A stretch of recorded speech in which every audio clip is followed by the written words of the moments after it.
Sud Radio, la culture dans tous ses états. André Berkoff, Céline Alonso. Où est-ce que je suis? Qui êtes-vous? Qu'est-ce que je fais ici? Emmenez-moi partout, partout, mais pas ici. Faites-moi. Jean-Louis Aubert qui chante les célèbres poèmes de Michel Houellebecq dans son album Les Parages du Vide. Mais aujourd'hui sur Sud Radio, eh bien, ce n'est pas du poète dont nous allons parler, mais plutôt du penseur de notre civilisation, André Berkoff. Il accordait un entretien exceptionnel à Michel Onfray dans le dernier hors-série de Front Populaire. Oui, un entretien au sommet, un entretien passionnant, vraiment passionnant. Donc c'est paru dans le numéro hors-série de Front Populaire. Vous pouvez évidemment vous devez vraiment le lire parce que c'est très intéressant. Michel Onfray, philosophe, écrivain, Michel Houellebecq, écrivain, des personnalités, comme vous le savez, qui ne sont pas forcément dans les passages cloutés, pas forcément, j'ironise bien sûr, dans les chemins balisés. Et c'est vrai que c'est un entretien, vous savez quoi, ça a pris combien de temps, Michel Onfray ? 6 heures, ouais. Ça, c'est juste une petite partie. Hein. On va faire un film d'ailleurs, 2 films tellement c'est important, en longueur, je veux dire, qu'on montrera d'ailleurs à la salle Gaveau. Ouais, et tout ça est en train d'être monté parce que de fait, on a fait quoi 3-4 heures le matin, on a déjeuné sur les locaux dans les... Sud Radio, la culture dans tous ses états. André Berkoff, Céline Alonso. Playa Blanca, les hirondelles glissent dans l'air. Température, fin de soirée, villégiature, séjour en couple, individuel.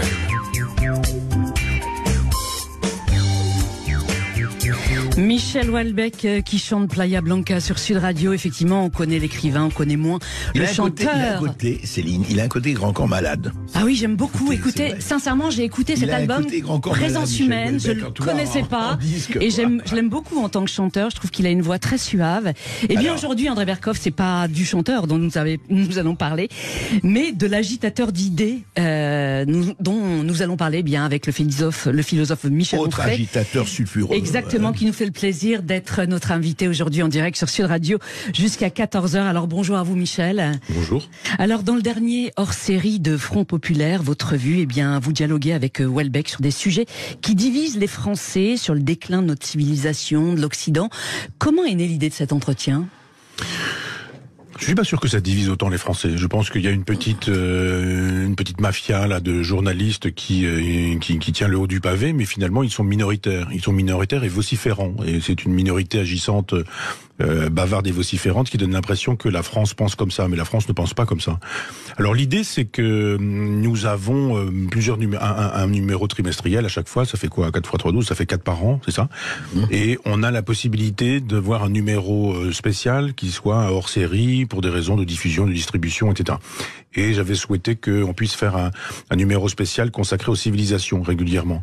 Et il m'est apparu que quand Michel Houellebecq avait reçu son prix Spengler, il avait fait un discours extrêmement intéressant que Valeurs Actuelles avait publié intégralement.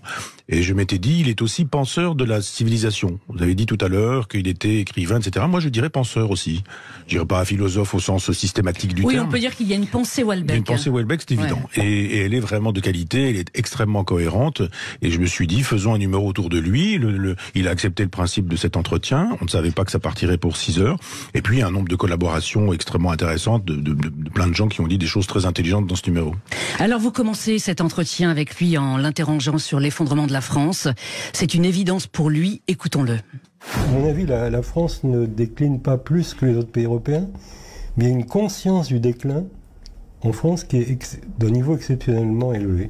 Sur le plan démographique, c'est pas là du tout la France qui, en Europe occidentale, est le pays qui décline le plus, le pays qui a le plus à s'inquiéter. Et si on considère l'indice, le nombre d'enfants par femme, en fait, il y a beaucoup de chiffres, mais le plus important, c'est le nombre d'enfants par femme. Les pays les plus mal situés en Europe sont les pays d'Europe du Sud. Italie, Espagne, Portugal, Grèce sont à un taux de 1,3. Alors que la France est à 1,8. Ça fait une grosse différence. Et alors c'est contre-intuitif parce que quand on Bon, quand on parle de déclin démographique, on parle toujours de l'Allemagne. Donc, en fait, l'Allemagne atteint, si ma mémoire est bonne, 1,6, ce qui n'est pas si mal. Et les pays qui vont le plus mal, c'est d'abord et avant tout les pays d'Europe du Sud, et ensuite les pays d'Europe de l'Est, qui vont mal aussi. Donc c'est... Et bon, mondialement, on a... Donc c'est pas un déclin français. C'est même pas un déclin occidental. Quand on regarde beaucoup d'autres chiffres dans le monde, le déclin le plus affirmé se produit dans certains pays asiatiques qu'en général on admire pour leur compétitivité, pour leur avance technologique.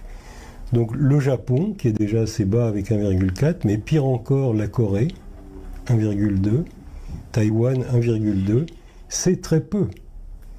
Et c'est d'autant moins que ces pays, le Japon et la Corée en particulier, refusent toute forme d'immigration. Ils n'en veulent pas du tout. Alors justement, et oui, et justement, Houellebecq rajoute... Oui, ouais. Non, mais déclin, immigration, tout ça. Mais c'est drôle quand même qu'il ne parle, Houellebecq, je ne sais pas si c'est votre avis, Michel Onfray, il ne parle du déclin de l'immigration, il parle du déclin, mais le déclin n'est pas seulement une question de démographie. Je veux dire, il dit effectivement, mais il faut savoir quelle est la corrélation exacte entre immigration, déclin. Alors l'Europe du Sud, mais il ne parle pas de l'autre côté de la Méditerranée. Enfin, ça me paraît un peu globalisant. Il avait des notes en main et c'était des notes de démographe. Et l'extrait est à mettre en relation avec justement le contexte. Et lui, il partait de la démographie. Donc, pas d'une philosophie particulière de la décadence. Voilà, la démographie dit ça. Donc, c'est pas compliqué. Une population qui s'effondre, bah voilà, c'est pas une population qui va se refaire et le pays va disparaître. Et d'une certaine manière, il a raison. C'était les grandes leçons de Pierre Chaunu. Moi, je suis sur des propositions de philosophie de l'histoire, plutôt, en disant que je crois à la vie. Je suis un vitaliste, moi, d'un point de vue philosophique. Donc, je crois que les civilisations sont vivantes. Elles naissent, elles croissent, elles décroissent, elles disparaissent, etc. Et comme la fécondité d'un homme de 99 ans n'est pas la même que la fécondité d'un homme de 20 ans, eh bien, on s'aperçoit que ça marche ensemble. Les effondrements démographiques accompagnent les effondrements de civilisation. Est-ce qu'il y a une relation de causalité en disant la démographie s'effondre, donc la civilisation s'en va, la civilisation s'en va, donc la démographie s'effondre?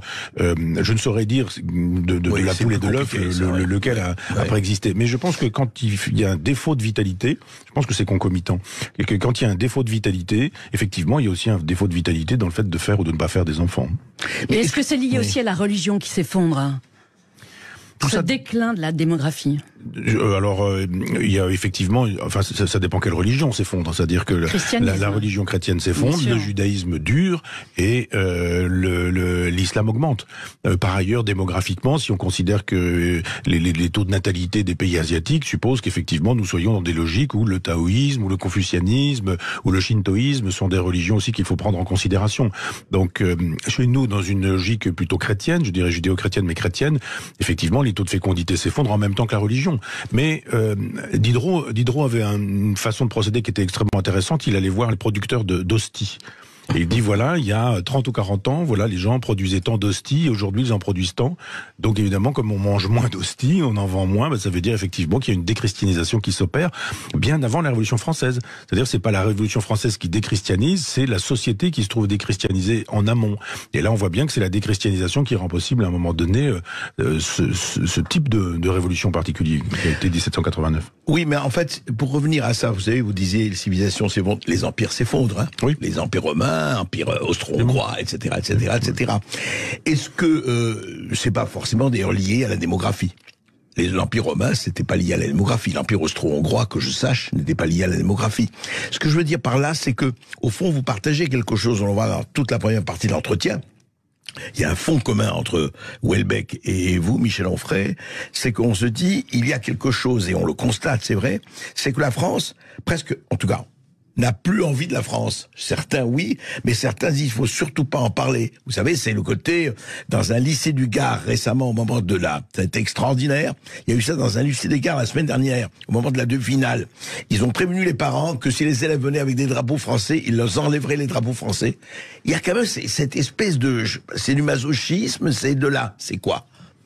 C'est pas l'information que j'ai lue. Moi, j'ai pensé que le proviseur avait interdit les drapeaux, aussi bien marocains que français. Moi, on m'aurait dit drapeau français, mais c'est possible. Peut-être. Alors, je me trompe peut-être. Je me trompe. Alors, si effectivement c'est uniquement le drapeau français, c'est pas du tout la même chose. Je pensais qu'il voulait éviter les drapeaux pour éviter d'avoir des problèmes, quoi. C'est à vérifier. Ouais. Mais vous avez raison. Il y a une espèce de détestation de soi dans les élites.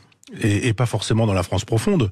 Moi, j'habite en Normandie, comme chacun le sait, et en Normandie, il n'y a pas de gens qui sont dans la détestation de la France, très peu, ou alors des gens qui se prennent pour des Parisiens et qui font eux aussi partie des élites locales, qui ont l'impression qu'on peut faire un Saint-Germain-des-Prés à Caen, par exemple, et qui fonctionnent comme ça, mais c'est rien, c'est 15%. Mais pourquoi ces élites ont cette espèce de... Mais même eux, c'est-à-dire... Ce sont des suiveurs qui ne sont pas courageux. Ces gens ne sont pas courageux, c'est-à-dire que ils étaient munichois, et au moment de Munich, ils étaient attentistes, ils ont été pétinistes, puis après ils ont été gaullistes, puis après ils ont été communistes, puis après ils ont été trotskistes, et puis après ils ont été maoïstes, puis après ils ont été structuralistes, puis lacaniens, et puis ils ont été mitterrandiens, et puis aujourd'hui, vous avez raison, ils sont macroniens, ils sont wokistes, ils sont cancel culture. Cette intelligentsia se trompe tout le temps. Il faut très précisément regarder cette boussole, elle indique toujours le Sud. Et donc, quand on oppose ces gens-là à une espèce de bon sens, vous avez vu que le bon sens est criminalisé aujourd'hui. J'entends régulièrement Geoffrin estimer que le bon sens c'est le carburant du fascisme, quoi. Absolument. Si vous dites, vous savez, le jour il fait jour et la nuit il fait nuit, c'est du bon sens. Il vous dit quel fasciste? Bien sûr que non. J'ai même entendu un jeune écrivain, je me rappelle plus de son nom, qui disait que les référendums ça peut être du fascisme. Intéressant. Oui, la majorité peut errer. On a entendu ça on a même entendu ça l'autre jour chez Bompard, qui nous faisait savoir que la démocratie, les élections n'étaient pas le fin mot de la démocratie. Alors si c'est pas le fin mot, c'est quoi le fin mot de la démocratie? Mais tout ça, c'est un petit monde, c'est 20 personnes, et c'est ce qui fait que depuis Philippe le Bel, on a une France extrêmement centralisée, et que vous avez en gros 10 personnes qui font la loi dans le journalisme, dans la musique, la peinture, la littérature, la gastronomie, etc. Et tout ce monde-là est à Paris, et tout ce monde-là pense la même chose. Vous avez des gens qui, moi, me disent en douce, c'est formidable ce que vous faites avec Front Populaire, on adore, etc. Mais je dis, rejoignez-nous. Et puis, je pense à des gens qui sont dans le cinéma. Et ils me disent, mais non, si on rejoint, on ferait, on n'aura plus de subventions, on n'aura plus de boulot, on sera tricard, on n'aura plus de propositions, on n'aura plus de subventions publiques, etc., etc. On en est là tout de même en France. C'est-à-dire, il y a une espèce d'intimidation. Vraie démocratie, tout ça. Oui, bien sûr. C'est-à-dire, cette intelligentsia, elle est là où le pouvoir se trouve, parce qu'il y a des avantages au pouvoir. Appelons ça la jurisprudence Lacombe-Lucien, quoi. Ce sont des gens qui deviennent collabos parce que il y a à manger, quoi. Et s'il y a à manger ailleurs. La soupe est bonne. Absolument. Et on voit Sartre en 43, et puis on voit Sartre après, pendant l'épuration, quoi. Des gens qui écrivaient dans des revues collabos. Sartre, Beauvoir était à Radio Paris, Radio Collabo. Et puis après, ils font partie de l'épuration. Ils estiment qui a fait quoi, etc. Le bien, le mal. Pendant que les communistes ont collaboré pendant 2 ans, ils se retrouvent eux aussi dans l'épuration. Le pacte germano-soviétique. Absolument. Alors faites une liste de tous les gens qui ont été communistes après-guerre. Il y en a pas beaucoup qui échappent. Même Camus a été communiste à un temps en Algérie. Parce qu'il y avait le rêve aussi de l'égalité. Enfin, il y avait tout ça. Oui, c'est ça, mais il y a des gens qui ne se sont jamais fait avoir, quoi. Donc, n'écoutez. Il y en a peu. Il y en a peu, mais c'est ce qui fait leur valeur. Des Kessler, des Orwell, des Camus aussi, des gens qui ont très vite vu et très tôt comment les choses fonctionnaient.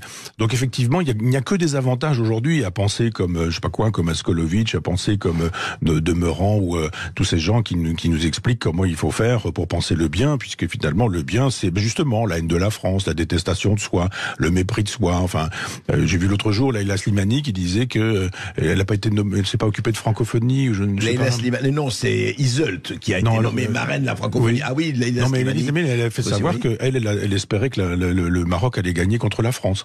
Donc très bien, formidable. Mais on peut dire, j'aimerais bien que les deux gagnent. De toute façon, mon cœur est marocain, mon cœur est français aussi. Pourquoi ces gens qui sont binationaux, on déteste l'une des deux nations et ne vénèrent que l'autre? Parce que rien ne leur interdit de vivre au Maroc où c'est formidable. Et c'est quoi l'intérêt de la France quand on déteste la France? Faut savoir où on se met. Oui, c'est ça. Tu peux pas avoir le beurre et l'argent du beurre. Il y a un moment donné où et l'intelligentsia. Beurre BUE de 0. Je n'ai pas fait cette. Je n'ai pas eu cette audace. Michel Onfray, parlons d'un autre sujet que vous avez abordé donc avec Michel Houellebecq dans Front Populaire. L'euthanasie. Michel Houellebecq est contre le projet de loi qui est en préparation. Selon lui, c'est un combat perdu d'avance. Écoutons-le. Pour l'euthanasie, c'est un sujet qui me déprime particulièrement, parce que je sens qu'il va falloir que j'y aille, quoi. Que ça va pas tarder à arriver, que vu tout ce que j'ai déjà fait, je suis quasiment obligé d'aller sur un plateau de télé. Et ce qui me déprime, c'est que j'ai livrer un combat perdu d'avance, c'est déprimant, quoi. Je sens que je vais perdre, enfin que l'euthanasie, ça va passer. Et je ne sais pas comment faire. C'est-à-dire ça va passer comme texte de loi, vous voulez dire? Oui. Et donc, voilà, je sais que ça va me tomber dessus, qu'il va falloir que j'aille essayer de défendre mon point de vue. Je sais que je vais perdre. Alors comment le défendez-vous, ce point de vue? Bon, il y a une première chose, c'est l'écrasante majorité des gens en faveur de l'euthanasie. Bon, moi je suis persuadé, et si on interrogeait les gens un peu plus profondément, on verra, ils comprennent que la question est voulez-vous agoniser dans l'atroce souffrance ou voulez-vous qu'on arrête? Bon, à cela je réponds, je préfère qu'on arrête. Alors que bon, les gens ne sont peut-être pas suffisamment au courant que la douleur... si vous voulez, il y a des médicaments, bon déjà la morphine ça marche pas mal, mais il y a des dérivés beaucoup plus puissants de la morphine. Donc la douleur, on la vainc dans tous les cas de figure. C'est un faux problème en fait, la douleur. Alors c'est en partie de la faute des médecins d'ailleurs, hein, qui ont pas encore tous bien compris que les gens n'aiment pas avoir mal, que c'est une de leurs grosses préoccupations de ne pas avoir mal. Mais en tout cas, ça c'est un argument déjà qui tombe, quoi, l'argument de la douleur. Alors ensuite, l'argument où là ça devient un peu plus dégueulasse quand même, c'est celui de la dignité. Parce que dans l'injonction droit à mourir dans la dignité, en filigrane, je comprends bien que si on ne demande pas l'euthanasie, on manque quand même un peu de dignité, quoi. De se montrer dans un tel état aux autres, c'est quand même vraiment avoir pas tellement de dignité. Et là, c'est là que je commence à trouver ça répugnant, en fait, vraiment, moralement répugnant. Et Michel Onfray, quelle est votre réaction à cela? Et oui, surtout que Michel Houellebecq, je le précise, dit une civilisation qui légalise l'euthanasie perd tout droit au respect. Michel Onfray, quel est votre avis?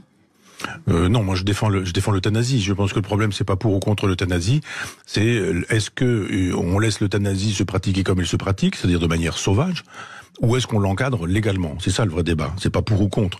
J'ai eu l'occasion, hélas, d'avoir affaire à ces histoires-là d'un peu près. Si vous avez des copains, des amis ou des relations, vous pouvez toujours effectivement accéder à l'euthanasie quand vous en avez besoin.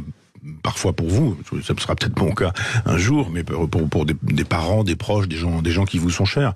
Et il n'est pas normal que des gens aient la possibilité d'y accéder parce qu'ils ont un carnet d'adresses et pas d'autres. C'est un petit peu la même chose qu'avec l'avortement. L'avortement était interdit, mais si vous aviez de l'argent, vous pouviez aller en Suisse ou en Angleterre. Sinon, vous aviez des tricoteuses, enfin des faiseuses d'anges qui vous faisaient avorter et vous risquiez d'en mourir. Donc le problème n'est plus de savoir s'il faut pratiquer l'euthanasie ou pas, elle l'est pratiquée. Mais s'il faut la pratiquer encadrée par la loi, plutôt que de laisser quelques infirmiers fous ou médecins mégalomanes décider par eux-mêmes. Mais on a vu des affaires comme celle-ci, et encore, ce sont les affaires qu'on connaît. Donc je crois que si on légalise, ça devient une possibilité et pas une obligation. De la même manière que les gens qui ne veulent pas avorter, n'avortent pas, puis voilà, l'affaire est réglée. Mais on peut très bien dire, non, moi je ne veux pas d'euthanasie pour moi, je ne veux pas d'euthanasie pour mes parents ou mes proches. On peut d'ailleurs faire ce qu'on appelle un testament de vie de son vivant, en disant s'il m'arrivait d'avoir un AVC qui me mette dans un état où je ne disposerai plus de moi-même, je donne à telle personne, nommément, vous écrivez nom, prénom, etc., la possibilité de décider pour moi-même et de décider justement qu'on peut arrêter. C'est-à-dire que je crois que Baudelaire avait raison aussi de parler du droit de se contredire. On peut défendre le droit à mourir dans la dignité, comme on dit, mais je réponds à Michel sur cette question de la dignité, c'est juste après. Justement, comment faut-il l'entendre, cette question de la dignité, selon vous? Non, je crois que, je dis, moi, je veux pas faire l'exégèse de la pensée de Michel Houellebecq, hein, mais lui, il dit que c'est indigne de dire qu'il y a indignité à être un mourant. Moi, je dis qu'il y a indignité à laisser souffrir quelqu'un dont on sait qu'au bout de la souffrance, il y aura la mort. Et que les gens qui demandent, il ne s'agit pas non plus de dire bon, vous avez vu l'état dans lequel vous vous trouvez, on en a un peu marre, quoi. La famille en a assez, ça fait des semaines qu'on vient vous voir et on en finit avec vous-même. Évidemment, il faut pas faire ça. Mais juste écouter la parole de ceux qui veulent ça. Donc, il y a une époque, j'étais un peu plus radical là-dessus, en disant attention, les soins palliatifs sont des occasions pour les prêtres de vendre un peu leur marchandise. C'est toujours le cas, je le pense toujours. Mais je pense qu'on doit pouvoir dire à quelqu'un, vous avez le choix. Que voulez-vous? Entre soins palliatifs et euthanasie. Absolument. Et quand Michel Houellebecq dit on peut supprimer la souffrance, il a raison pour la souffrance physique. Mais pas psychique, ouais. Mais voilà, moi j'ai connu des gens qui avaient un cancer en phase terminale qui ne souffraient pas physiquement. Ouais. Mais quand on vous dit qu'il vous reste 3 semaines à vivre et que vous devez vivre ces 3 semaines-là dans cet état d'esprit, que fait-on de cette souffrance psychique?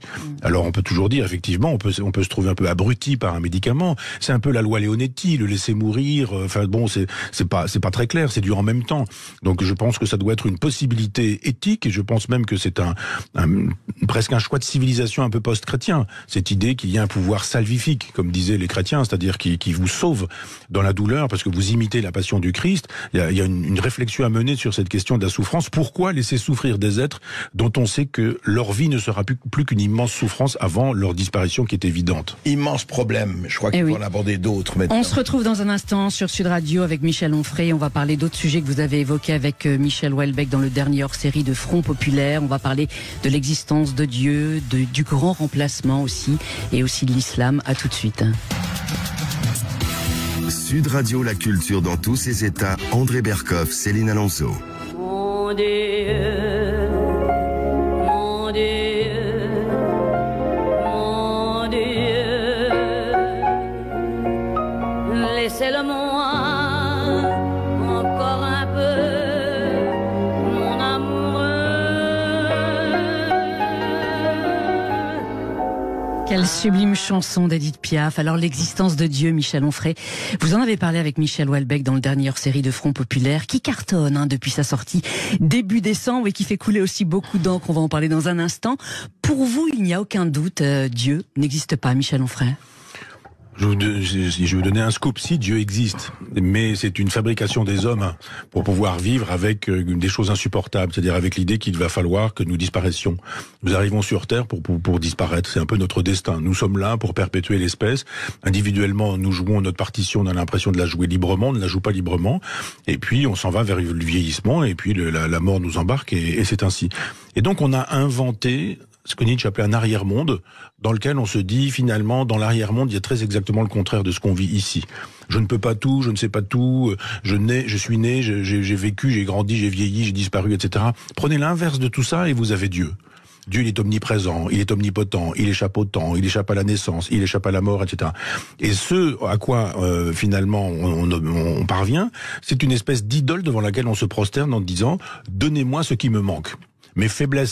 Avec mes faiblesses, je fais votre force. De votre force, je demande qu'elle me revienne. Et les religions se constituent comme ça. Donc Dieu existe, mais il existe comme le Père Noël. En fait, vous voulez dire, si on caricaturait, que ce serait la béquille suprême ? Oui, enfin c'est l'art de vivre quand la vie est invivable, quand on n'a pas les moyens philosophiques de vivre avec la raison. Les épicuriens, moi je crois pas en Dieu, je crois pas à la théologie, je crois pas aux solutions de la théologie, mais je crois que par exemple la pensée d'Épicure nous aide à vivre cette idée que si je suis là, je ne suis pas mort, quand je serai mort, je ne serai plus là. Donc si la mort est là, je n'y suis plus, si je suis là, elle n'y est pas encore. Donc la mort, c'est l'idée que je m'en fais. Eh bien, ne pourrissons pas notre présent par le futur, ni même par le passé. La nostalgie, c'était tellement bien dans le temps, etc., on va souffrir. Et vous savez ce que disait Ernest Renan, Michel Onfray ? Je suis athée, Dieu merci. Oui. Mais alors, il n'y a pas un grand horloger, comme le disait Voltaire ? Vous n'êtes pas voltairien à cet égard ? Non, je suis pas déiste. Le déisme consiste à dire Dieu a créé l'horloge, mais si finalement elle est en retard, c'est pas de sa faute, quoi. C'est vraiment pas, il n'a rien à voir dans cette affaire.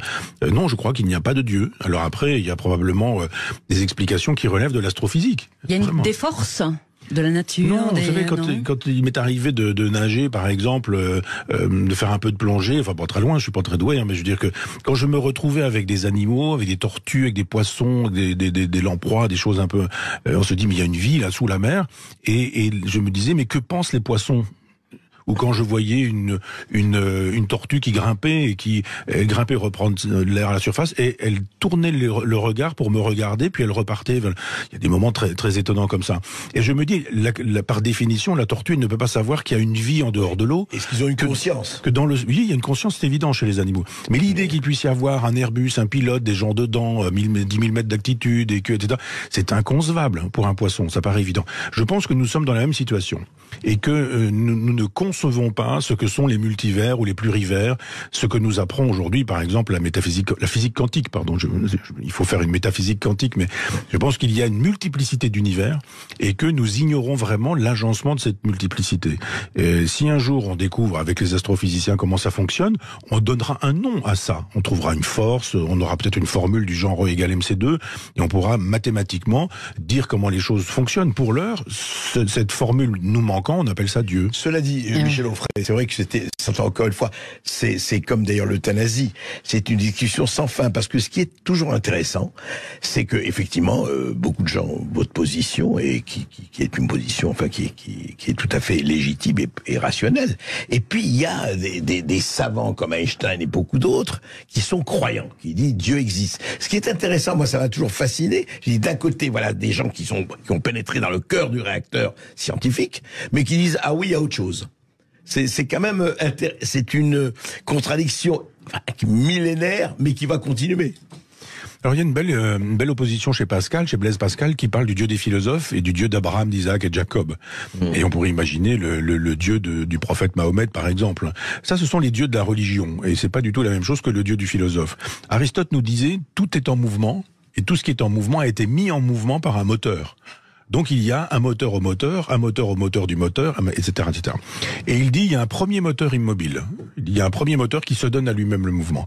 Tout est cause. Et donc la cause a une cause, qui elle-même a une cause, qui elle-même, etc. Et il dit, il y a une cause incausée, et la cause d'elle-même. Et dès Aristote, il nous dit, voilà, Dieu est le nom du premier moteur immobile ou de la cause incausée. Il y a un moment donné où l'astrophysique nous donnera d'autres informations. On peut dire Big Bang, formidable, Big Bang, on sait comment ça fonctionne. Mais des gens disent, ah oui, mais c'est Dieu qui est à l'origine du Big Bang. Et en même temps, s'il y a un Big Bang, c'est parce qu'il y a des éléments qui réunis rendent le Big Bang possible. Ça veut dire qu'avant le Big Bang, il n'y a pas rien. Il y a ce qui le rend possible. Mais à un moment donné, d'autres diront, oui, mais ce qui rend possible le Big Bang, comment a-t-il été rendu possible, etc. Ça s'appelle les apories chez Kant, qui dit, mais de toute façon, on n'en sortira jamais. Sauf quand un physicien, ou un astrophysicien, nous donne vraiment une réponse. Vous parliez fort justement d'Einstein tout à l'heure, mais Einstein, il nomme Dieu ce qu'il n'a pas réussi à percer comme type de mystère. Ce type était génial, cette capacité d'inventer relativité restreinte, relativité généralisée, de penser à un réel qu'on a simplement confirmé il y a quelques années. Juste type avec un crayon et un papier, quoi. Il n'y avait pas d'ordinateur, il n'y avait pas de... Et ce type est un génie absolu. Eh bien, il y a un moment donné où son génie s'arrête, hélas, pour nous, mais là où s'arrête son génie, il dit, commence le nom de Dieu, ou commence la force de Dieu. Question philosophique essentielle, qui a créé Dieu ?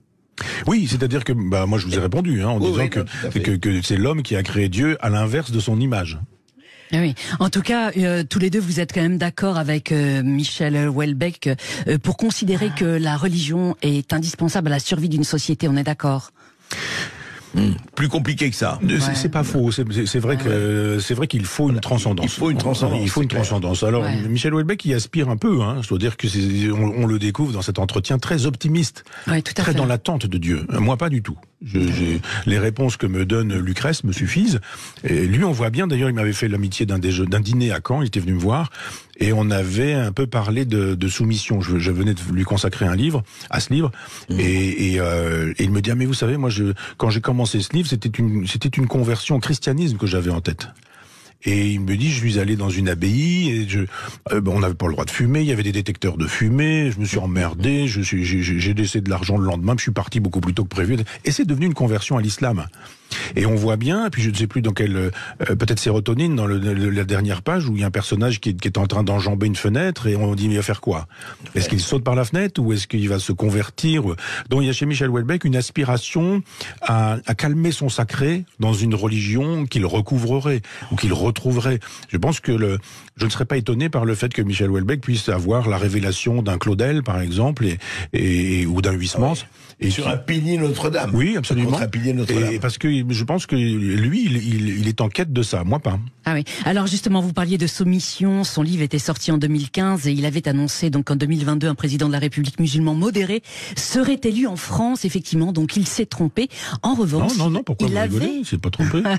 En revanche, il avait deviné autre chose dont il se félicite. Écoutons-le. J'ai deviné que l'université serait un des points majeurs de la collaboration. Et ça, c'était pas évident à l'époque. Parce que le mouvement woke n'existait pas du tout. Et La personne qui m'a documenté sur l'université, c'était Agathe Novak-Le-Chevalier. Et elle ne m'avait pas du tout parlé du wok, ça n'existait pas vraiment. Je lui ai plutôt demandé comment est-ce qu'on fait quand on est universitaire pour monter en grade, si on est ambitieux, qu'est-ce qu'il faut faire, pas faire, etc. Et c'est elle qui m'a suggéré, par exemple, que professeur une Pléiade, c'était assez bien vu. Dans le milieu universitaire, ça pouvait vous faire gagner des points. Mais elle ne m'avait pas du tout parlé du mouvement Bok, alors je ne sais pas comment j'ai deviné. Je crois que j'ai traîné à Sancier, je me souviens d'avoir traîné à Sancier, dans le hall, là. Et d'avoir vu peut-être une espèce de tract appelant à protester contre la venue d'un universitaire israélien. Et il y avait aussi plus de filles voilées que dehors. Ça se voyait. Donc je me suis vraiment basé sur pas grand-chose pour arriver à cette conclusion que les collabos seraient nombreux à l'université. Ce qui s'est amplement vérifié et c'est qu'un début. Mais à part ça, pour le reste, j'avais pas du tout prévu que la fraction dure gagnerait un tel point, quoi. D'ailleurs, ça m'a fait changer d'avis un peu sur certains points. J'ai souvent dit, pour protester contre ce dont on m'accusait, que j'étais pas réactionnaire, pour une raison simple, c'est que je croyais pas à un retour en arrière possible. Et j'ai changé d'avis. Le succès réel des salafistes m'a prouvé qu'un retour en arrière était, dans certains cas, possible.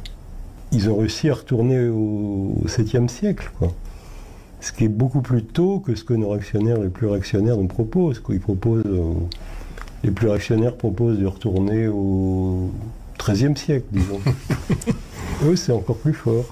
S'il doit y avoir un régime théocratique, je préfère qu'il soit catholique que musulman, quoi. C'est pour le dire gentiment. Michel Onfray, un retour en bonne santé du catholicisme est impossible selon vous ?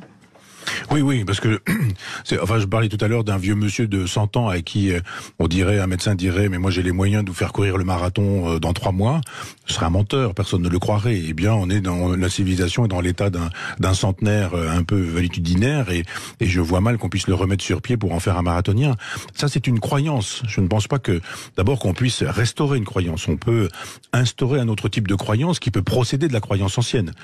Je crois qu'une espèce de religion issue du judéo-christianisme verra le jour du côté d'Elon Musk, de tous les wokistes, des gens des GAFAM sur la côte ouest des États-Unis.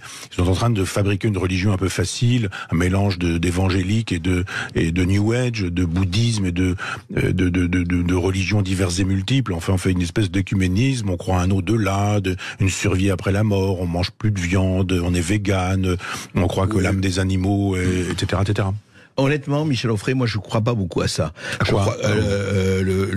victoire, le transhumanisme wokiste, on voit déjà aux États-Unis en tout cas un espèce de retour du balancier, hein. Très très très très fort. Regardez par exemple, c'est intéressant, ça vient par exemple, vraiment c'est pas un pays, de Floride. Le gouverneur de Floride par exemple, il est vent debout sur le wokisme et tout ça, mais pas seulement sur le Covid et ce qui s'est passé sur le Covid, et il n'est pas seul au Texas et ailleurs, donc vraiment dans l'Amérique de la Bible Belt et compagnie sont en train de réagir assez fortement. Je dis pas que c'est gagné. Et surtout, alors, par rapport à ça, en revanche, ce qu'il y a, c'est vous avez parlé du catholicisme, et c'est vrai que c'est une religion, on peut pas dire déclinante, on voit bien sur la crèche, j'adore l'histoire de la laïcité, aujourd'hui on dit, on va placer la crèche, on était avec Emmanuel Ménard à 10 cm de la mairie pour que, on se bagarre là-dessus en France, quoi. Oui, mais ma crèche peut la mettre à 10 cm de la mairie, oui, ça ira, attention, hein.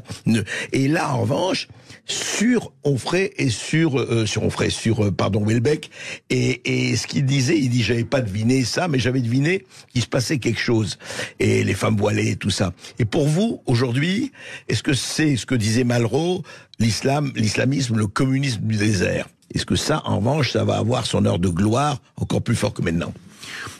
Première chose, je pense qu'un gouverneur de Floride passera, alors qu'Elon Musk ne passera pas. C'est-à-dire, il durera. Le Neuralink, qui est la société qui travaille à ce genre de choses chez lui, il y a SpaceX, il y a Tesla, Tesla, c'est un prétexte, la voiture Tesla, c'est pour travailler sur l'intelligence artificielle. Oui. Bien évident que... Sauf qu'il ouvre, vous avez vu ce qu'il a fait à Twitter, il a quand même totalement ouvert Twitter. Oui, qui est beaucoup plus libre et moins censuré que il y a 3 semaines. Mais c'est un libertarien, hein, donc et c'est un personnage qui a de l'argent et qui a des projets et qui fait travailler des gens sur ce projet. Et je pense que ces projets animent aussi des gens dont on ne parle pas beaucoup en Chine, et que les Chinois travaillent au transhumanisme, ça paraît évident. Je ne sais pas ce qui s'est passé à Wuhan ou ce qui s'y passe, mais je pense que si le professeur Montagnier nous a dit à un moment donné qu'il y avait des chimères qui étaient constituées de bestioles sur lesquelles travaillent des individus, je pense que il n'est pas le seul aujourd'hui. Non, bien sûr. Tout le monde parle du laboratoire de Wuhan. Mais bien sûr. Et donc il y a évidemment les Chinois travaillent sur le transhumanisme, c'est évident. Ils travaillent sur l'intelligence artificielle, etc. Les Coréens travaillent sur ces sujets-là. Donc c'est la religion de demain, ça. Oui, c'est pour moi la religion de demain. Et les gouverneurs passeront, et des gens comme ceux-là ont les moyens de faire avancer leur projet. La deuxième partie de votre question concernait la deuxième partie sur l'islamisme. Sur l'islamisme. Je pense que l'islam fait un travail de nettoyage. Et que c'est un nettoyage pour laisser la place nette à ce qui, de toute façon, les débordera.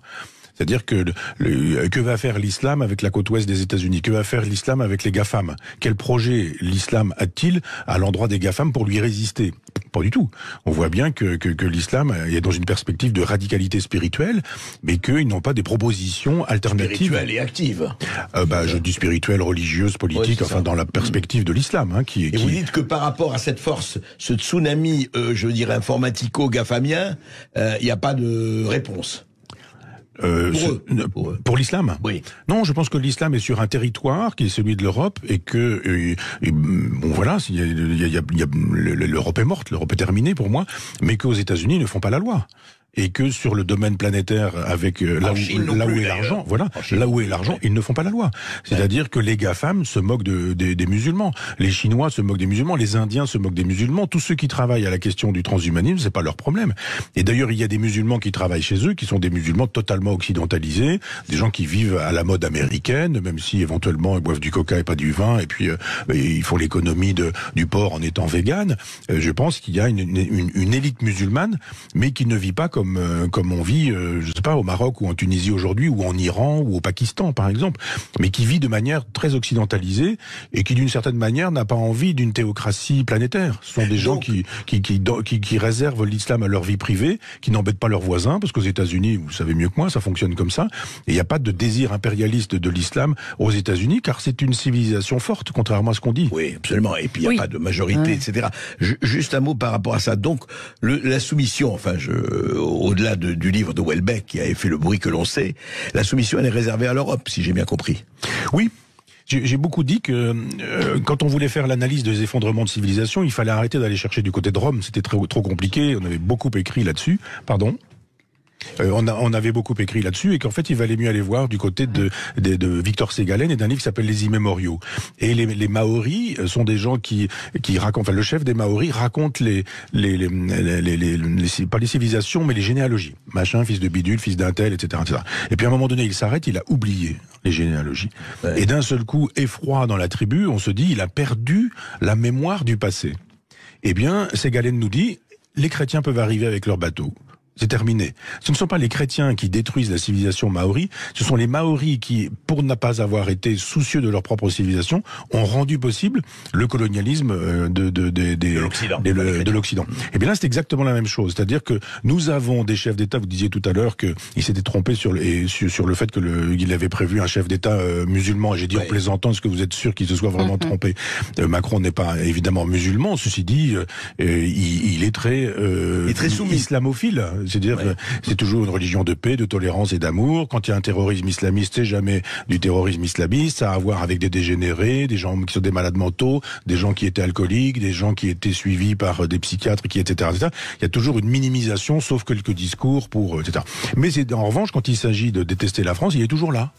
Il ne se trompe jamais. La France n'a pas de culture, la France est arrogante, les Gaulois sont réfractaires, et puis l'idée qu'on peut se faire remplacer, on en parlait tout à l'heure, remplacer par un Allemand alors qu'il s'en va voir la Coupe du Monde au Qatar, et il dit mais les Allemands vont porter les intérêts de la France. Il y a pas de problème. C'est formidable. On va en reparler tout de suite. Oui, Michel Onfray, on se retrouve dans un instant sur Sud Radio et nous allons effectivement aborder d'autres sujets que vous avez abordés donc avec Houellebecq dans Front Populaire, l'Europe, l'écologie, la chasse, la peine de mort. Si on a le temps, parce que le temps avance très vite sur Sud Radio, alors à tout de suite. Sud Radio, la culture dans tous ses états. André Berkoff, Céline Alonso.